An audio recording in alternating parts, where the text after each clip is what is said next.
बिस्मिल्लाहिर्रहमानिर्रहीम। अस्सलाम वालेकुम friends, evo mean evolution channel पे सुफियान आपको खुशामदीद कहता है।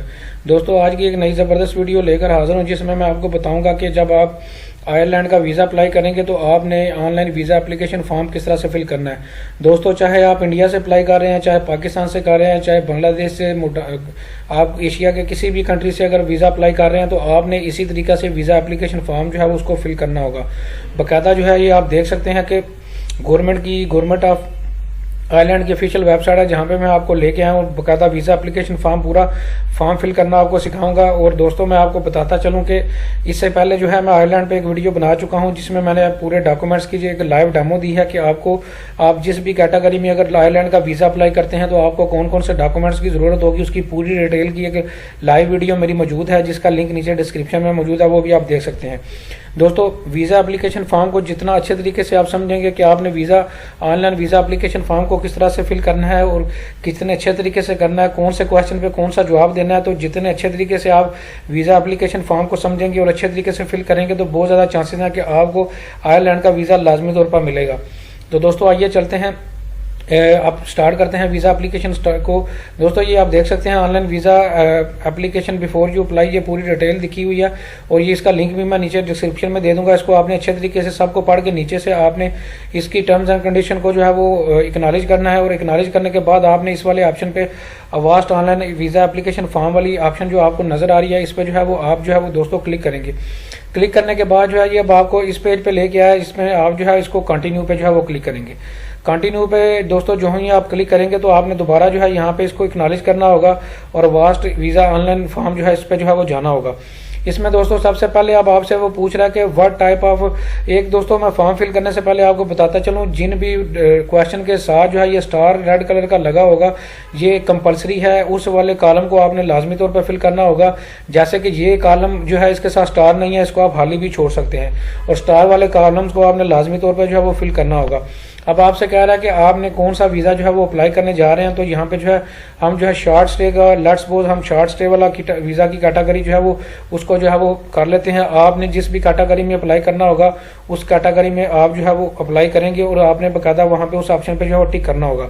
आगे आपसे कह रहा है कि आप सिंगल एंट्री वीज़ा चाहिए या मल्टीपल एंट्री चाहिए, तो मैं सिंगल एंट्री वीज़ा अप्लाई कर देता हूँ। अब आपसे कह रहा है कि आपकी वहाँ पे जो आयरलैंड जाने की रीज़न जो है वो क्या है, वो जो है वो बाकायदा जो है वो बताएं। तो चलें, यहाँ पे मैं बता देता हूँ कि मैं किसी फैमिली मेंबर जो कि मेरा कोई भी यूरोपियन यूनियन का फैमिली मेंबर है या जो है कोई ऐसा बंदा जो कि आयरलैंड का जो है वो शहरी है, उसकी जो है वो उससे जो है वो बाकायदा जो है मिलने के लिए जा रहा हूँ। तो दोस्तों, मैं इस ऑप्शन पे इसलिए भी क्लिक कर रहा हूँ कि जो लोग जो है किसी इनविटेशन या स्पॉन्सर पे आयरलैंड का वीज़ा अप्लाई करेंगे वो किस तरह से फॉर्म फिल करेंगे, वो भी फिर ये सारी जो है ऑप्शन इसमें आ जाएंगी, वो भी देख सकेंगे और उनको लिए भी जो है वीज़ा एप्लीकेशन फॉर्म करना जो है वो आसान हो जाएगा। अच्छा, और दोस्तों आगे जो है वो लिखा हुआ है पर्पज़ ऑफ ट्रैवल, ये कंपलसरी है। आप इसको लिखना चाहें तो लिख सकते हैं, नहीं में लिखना चाहें तो नहीं भी लिख सकते हैं, लेकिन आपने इस फॉर्म को जो है वो लाजमी तौर पे जो है वो फिल करना होगा। मैं यहाँ पे लिख देता हूँ कि मेरा जो फैमिली जाने का वहाँ पे जो ऑब्जेक्टिव है मेरे जाने का, वहाँ पे मैं लिख देता हूँ कि मैंने फैमिली रीयूनियन जो है उसके लिए जो है वो मैं जा रहा हूँ। तो आप अपनी रीज़न जो है वो सॉलिड यहाँ पे जो है वो देंगे कि आप यहाँ आयरलैंड जो है वो क्यों जाना चाह रहे हैं। अब आपसे पासपोर्ट पूछ रहा है कि दोस्तों आपके पास पासपोर्ट कौन सा है, तो दोस्तों 99% लोगों के पास जो है ये आम जो रेगुलर नेशनल पासपोर्ट होता है यही वाला जो है पासपोर्ट होता है।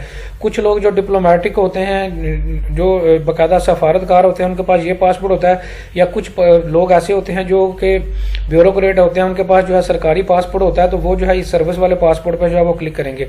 तो मेरे पास आम पासपोर्ट है, आम पासपोर्ट वाले जो लोग हैं वो इस वाली ऑप्शन पे जो है वो क्लिक करेंगे। अब आपसे कह रहा है कि आपने यहाँ पे जो है पासपोर्ट का जो है वो नंबर दें, तो मैं यहाँ पे जो पासपोर्ट का नंबर है वो यहाँ पे दे देता हूँ।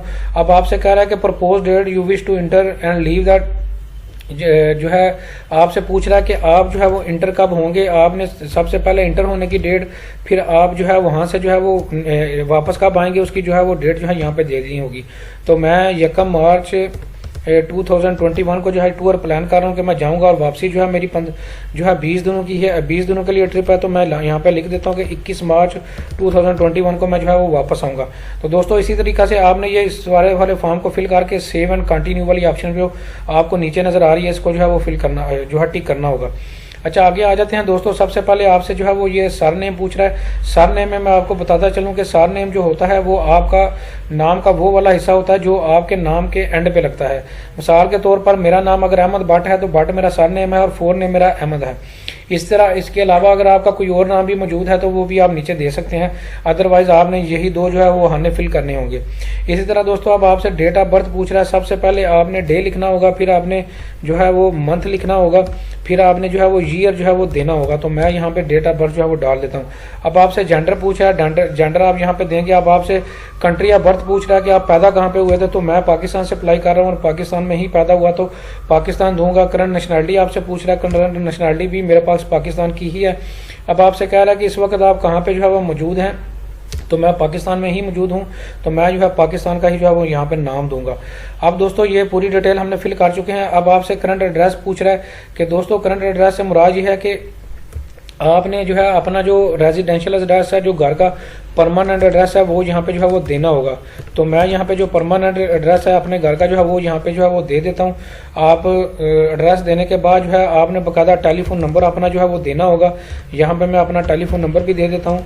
आप भी अपना जो है वो मोबाइल नंबर यहाँ पे देंगे। आपसे ईमेल एड्रेस पूछ रहा है, आप यहाँ पे जो है वो ईमेल एड्रेस भी जो है वो यहाँ पे जो है वो दे देंगे। फिर दोस्तों आपने सेव एंड कंटिन्यू पे जो है वो क्लिक करना होगा और अगले सेक्शन पे जो है वो आप जो है वो चले जाएंगे। इन प्रेजेंट कंट्री, यानी कि जिस कंट्री में आप रह रहे हैं, आपको वहाँ पे रहते हुए कितना अरसा हो चुका है। तो दोस्तों मैं बाई बर्थ यहाँ पे जो है वो पैदा यहीं पे हुआ था, अपने कंट्री में पैदा हुआ था। तो मैं यहाँ पे जो है वो नंबर ऑफ ईयर 40 ईयर जो है वो लिख देता हूँ कि 40 साल हो चुके हैं मुझे यहाँ पे रहते हुए। अब आपसे कह रहा है do you have any permission to return that country after you staying in Ireland. तो यस दोस्तों, यहाँ पे जो है ये आपसे कह रहा है कि आप जो है आयरलैंड से जो है ट्रिप करने के बाद आप वापस आएंगे या नहीं। तो डेफिनेटली मैं वापस आऊँगा। Are you exempted from the requirement to provide biometric. तो दोस्तों एग्जम्प्टेड मैं नहीं हूँ, मैं जो है अपनी जो बायोमेट्रिक है वो दूंगा, क्योंकि जो अजम्पशंस हैं उन लोगों के लिए हैं, वो लोग एग्जम्प्टेड हैं, उनकी जो है बकायदा यहाँ पे जो है चेक लिस्ट लिखी हुई है। ये चेक लिस्ट आप देख सकते हैं और आप बकायदा जो है वो फॉलो कर सकते हैं कि कौन से लोग जो है वो एग्जम्प्टेड हैं। जिस जैसे कि लिखा हुआ है कि 5 साल से एज के जो कम से लोग हैं वो जो है वो बकायदा एग्जम्प्टेड हैं। और इसी तरह जो है नीचे बाकी डिटेल भी दी हुई है। तो अगर आप यूरोपियन यूनियन सिटीजन हैं फिर भी आप एग्जम्प्टेड होंगे। इसी तरह आपने पूरी डिटेल देखनी है।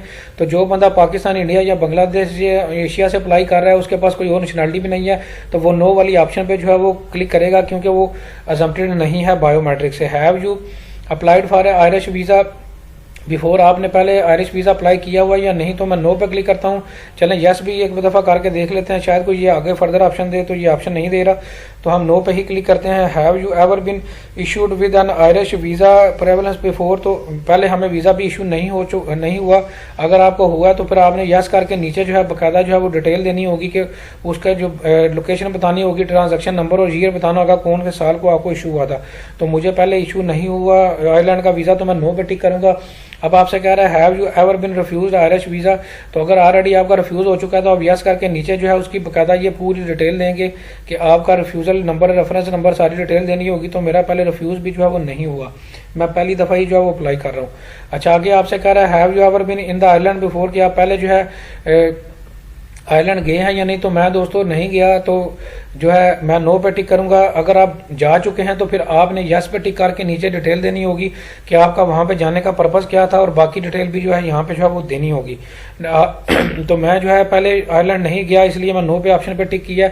यस पे दोस्तों इसलिए कर रहा हूँ ताकि जो लोग पहले ऑलरेडी जा चुके हैं वो कौन सी रेलिवेंट ऑप्शन को क्लिक करेंगे, उनके लिए भी जो है मैं ताकि उनको पता चल सके। Do you have family member living in Ireland. तो दोस्तों जाहिर है मैं अपनी बकायदा इनविटेशन और स्पॉन्सर के लिए और फैमिली रीयूनियन के लिए अप्लाई कर रहा हूं, तो मैं यस पे ही टिक करूंगा। अब सबसे पहले जो है आपने वहां पे उसका नाम देना होगा, सर नेम देना होगा, और एंड पे जो है उसका बकायदा नाम देना होगा कि उसका नाम का पहले वाला हिस्सा देना होगा। उसकी जो है बकायदा आपने यहाँ पे जो है वो डिटेल ऑफ बर्थ जो है वो बतानी होगी कि उसकी डेट ऑफ बर्थ क्या है, वो आप बताएंगे। अब आपने बताना होगा आपसे रिलेशन क्या है।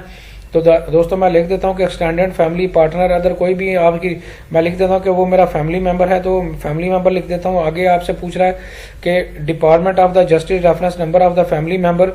तो यहाँ पे जो है आपने बकायदा उसका ये जो रेफरेंस नंबर है उसे लेके जस्टिस रेफरेंस नंबर यहाँ पे देना होगा। और ये कंपलसरी नहीं है, अगर आप छोड़ना चाहें तो छोड़ भी सकते हैं क्योंकि इसके साथ स्टार नहीं है। आगे लिखा हुआ है have you ever been refused permission to enter Ireland. तो पहले दोस्तों मेरा कभी भी जो है एंट्री के लिए परमिशन का रिफ्यूजल नहीं हुआ। अगर आप पहले आपको रिफ्यूजल हो चुका है, एंट्री आपको नहीं दी गई, तो आप यस पे टिक करेंगे और यस पे टिक करने के बाद जो है फिर आप जो है आगे जाएंगे। तो मेरा जो है पहले एंट्री भी रिफ्यूजल नहीं हुई, मैं पहली दफ़ा अप्लाई कर रहा हूँ। Have you are been notified of a deportation after order to leave Ireland. तो आप पहले आयरलैंड से डिपोर्ट तो नहीं हुए, अगर हुए हैं तो यस पे क्लिक करेंगे, अदरवाइज आप नो वाली ऑप्शन पे जो है वो टिक करेंगे। Have you ever been refused a visa to any other country. अगर तो आप जो है पहले आपका कोई वीज़ा रिफ्यूज़ल हो चुका है तो आप यस पे टिक करेंगे। मेरा पहले एक दफ़ा यूएसए का वीज़ा रिफ्यूज़ल हो चुका है तो मैं यस पे जो है वो टिक करूंगा। अब आपसे कह रहा है have you ever been refused entry to deported from overstay permission और were otherwise required to leave any under country. कि आप जो है पहले किसी ऐसे कंट्री में ऐसा हुआ है कि आपने जितने डे का आपने वीज़ा लिया था उससे ज़्यादा दिन का जो है वो स्टे किया हो, या आप डिपोर्ट हुए हों, आपने परमिशन के बगैर वहाँ पे जो है ज़्यादा देर तक रुके हों, तो आपने जो है वो फिर यस पे टिक करना होगा, फिर आपने नीचे जो है डिटेल देनी होगी। तो अगर आप इनमें से आपकी ऑप्शन रेलिवेंट नहीं है तो आप नो पे टिक करेंगे और आगे चले जाएंगे।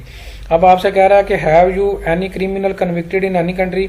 तो दोस्तों मेरे केस में नो है। अगर आप कह रहे हैं कि आपने कोई जुर्म तो नहीं पहले किया हुआ या आप कन्विक्टेड तो नहीं हुए पहले, तो अगर आप हुए हैं तो फिर आपने यस पे क्लिक करना होगा। फिर आपने बकायदा यहाँ पे डिटेल देनी होगी उसके कहाँ पे किस जगह पे हुए थे और what was your the sentence के आप किस वजह से हुए थे, ये पूरी डिटेल फिर आपने देनी होगी। तो मेरी पहले कोई भी क्रिमिनल एक्टिविटी नहीं है, मैं एक सिविलाइज सिटीजन हूँ, तो मैं नो पे टिक करूंगा और सेव एंड कंटिन्यू पे जो है वो चला जाऊंगा। इस तरह दोस्तों आप वन बाई वन सारी जो है डेट्स को जो है वो फिल करने के बाद जो है आगे डिटेल को फिल करने के बाद आगे जो है वो मूव करेंगे। अब आपसे कह रहा है कि आपने पासपोर्ट नंबर दिए है। अब आपने पासपोर्ट नंबर की जो है वो बकायदा बताएं कि date of type of travelling passport के आप ये नेशनल पासपोर्ट भी मैं दे चुका हूँ। अब आपसे इशू अथॉरिटी पूछ रहा है कि आपका जो इशू है ये बकायदा आगे लिखा हुआ है किस कंट्री से जो है वो इशू हुआ था पासपोर्ट। तो मैं यहाँ पे लिख देता हूँ कि मेरा जो पासपोर्ट है वो पाकिस्तान से इशू हुआ था। आपका इंडिया से या बांग्लादेश या मालदीव जहाँ से भी है वो आपने जो है डेट यहाँ पे जो है वो देनी होगी। अब आपसे वो पूछ रहा है कि आपका पासपोर्ट की एक्सपायरी क्या है, वो इशू कब हुआ था, इशू डेट आपने पासपोर्ट से दे के लिखनी है, फिर आपने उसकी बकायदा एक्सपायरी डेट जो है वो देनी होगी पासपोर्ट की, जहाँ पे मैं एक्सपायरी डेट भी दे देता हूँ। तो दोस्तों ये सारी डिटेल आपने नाम की डिटेल स्पेलिंग वगैरह सारा कुछ पासपोर्ट से दे के देना होगा। इस दिस योर फर्स्ट पासपोर्ट। दोस्तों मेरा ये फर्स्ट पासपोर्ट नहीं है, मेरे पहले भी पासपोर्ट जो है वो मुझे इशू हो चुके हैं, पहले पुराने पासपोर्ट भी मेरे पास मौजूद हैं। तो फिर आप यहाँ पे जो है वो पुराने पासपोर्ट की नंबर जो है उनकी भी जो है वो बकायदा डिटेल यहाँ पे देनी होगी। ये कंपलसरी नहीं है, डार्ड यहाँ पे नहीं लगा हुआ, आप देना चाहें तो दे सकते हैं, ना भी देना चाहें तो कोई इशू नहीं है। तो मैं जो है इसको नो पे टिक करके जो है वो आगे जो है वो चला जाऊँगा।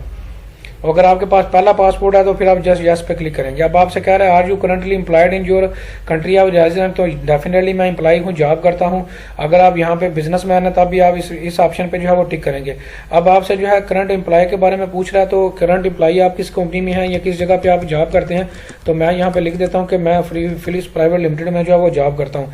अब आपने बताना होगा कि आपको कितने सालों से इस ऑर्गेनाइजेशन में जो है वो जॉब कर रहे हैं। अब आपसे वो कह रहा है कि आप यहाँ पे आपकी पोजीशन क्या है, तो मैं यहाँ पे एरिया मैनेजर जो है वो लिख देता हूँ। अब आपसे कह रहा है what is your work address, कि आप जो है किस जगह पे जो है वो जॉब करते हैं, आपका जॉब का सिटी कौन सा है। तो यहाँ पे मैं कराची लिख देता हूँ। आप अपने सिटी का या जो भी आपका रेलिवेंट डिटेल होगी वो जो है आपने बकायदा यहाँ पे जो है वो देनी होगी।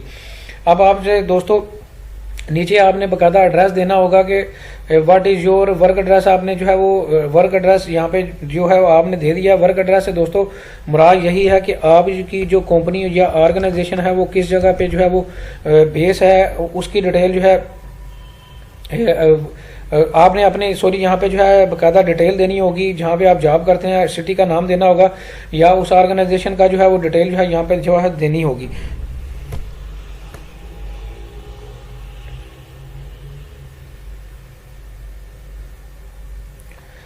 दोस्तों अब आपसे ये कह रहा है what is your work address. Work address से मुराद ये है कि मैं यानी कि ये फिलिप्स प्राइवेट लिमिटेड में जो है वो जॉब करता हूँ, तो मैंने यहाँ पे जो है उसका एड्रेस जो है वो देना होगा। तो मैं यहाँ पे लिख देता हूँ कि यहाँ मैं जो है कुरंगी कराची में जो है फिलिप्स प्राइवेट लिमिटेड जो है ये मौजूद है, इसकी फैक्ट्री मौजूद है, उसका नाम दे देता हूँ।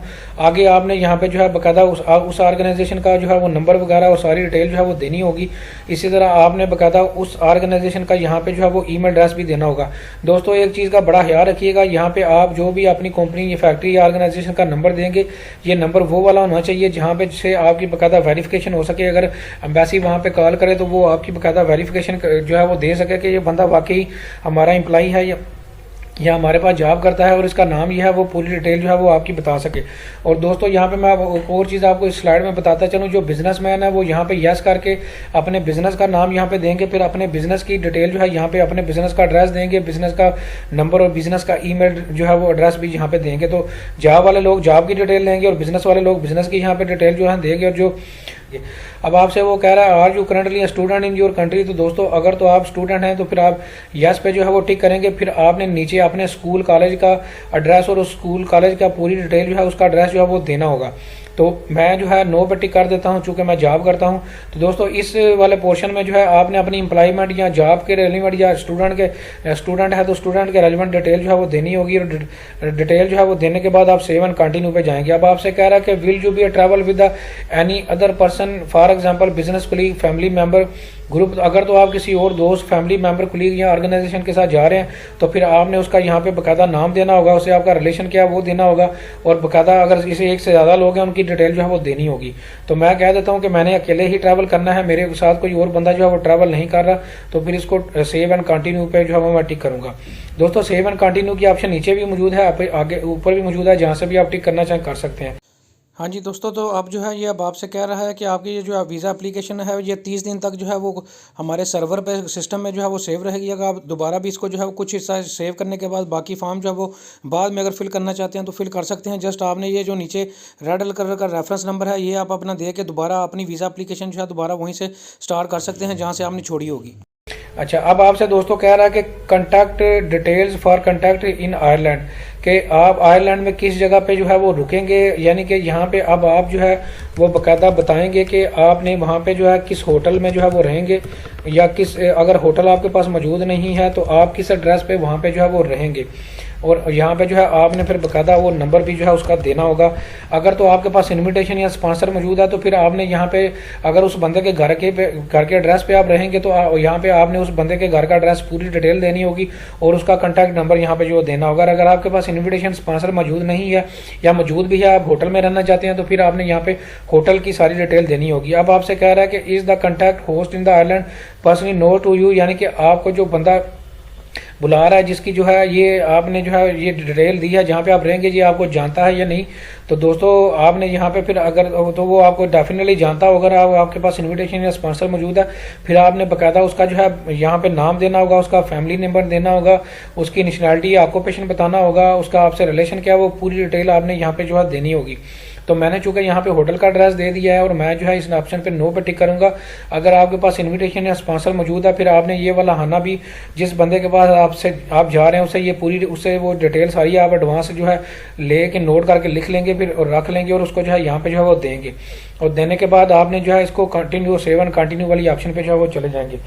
हाँ जी दोस्तों, तो अब जो है नीचे अब आपने जो बकायदा अपनी मैरिड स्टेटस जो है वो आगे जो है वो बताना होगा कि आप मैरिड हैं अनमैरिड हैं क्या हैं, आपने वो बकायदा अपना स्टेटस बताना होगा। तो मैं जो है मैरिड पर क्लिक करता हूँ। फिर आगे आपसे पूछ रहा है कि आपकी जो वाइफ है is your spouse partner travel with you, कि आपकी वाइफ जो है वो आपके साथ ट्रैवल करेगी या नहीं। तो दोस्तों मैं नो वाली ऑप्शन पर जो है टिक करूँगा।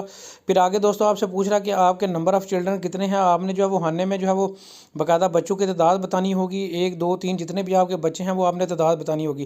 दोस्तों दो ही आप बच्चों की तादाद जो है बीच में ऐड करेंगे तो क्या होगा कि आपको जो है वो बाकायदा नीचे फिर आपको अगर आप एक का नाम एक देंगे तो फिर एक बच्चे की डिटेल जो है वो आपको नीचे जो है वो देगा। अगर 2 लिखेंगे तो 2 ऑटोमेटिकली नीचे जो बॉक्सेस हैं वो ओपन हो जाएंगे और दोनों बच्चों की फिर आपने पूरी जो है वो डिटेल जो है वो देनी होगी। तो इसी तरह आप मैक्सिमम 6 बच्चों की जो है वो डिटेल जो है इसमें जो है वो ऐड जो है वो कर सकते हैं। दोस्तों आप जो है आप ये कह रहा है कि did you receive any assistance in completing this form, यानी कि ये वाला जो फॉर्म आप ऑनलाइन फिल कर रहे हैं इसको फिल करने के लिए आपने किसी से कोई हेल्प या असिस्टेंस ली है। तो दोस्तों मैंने किसी से हेल्प या असिस्टेंस नहीं ली, तो मैं नो वाली ऑप्शन को जो है वो क्लिक करके आगे जो है वो मूव करूँगा, नीचे से सेव एंड कंटिन्यू करूँगा।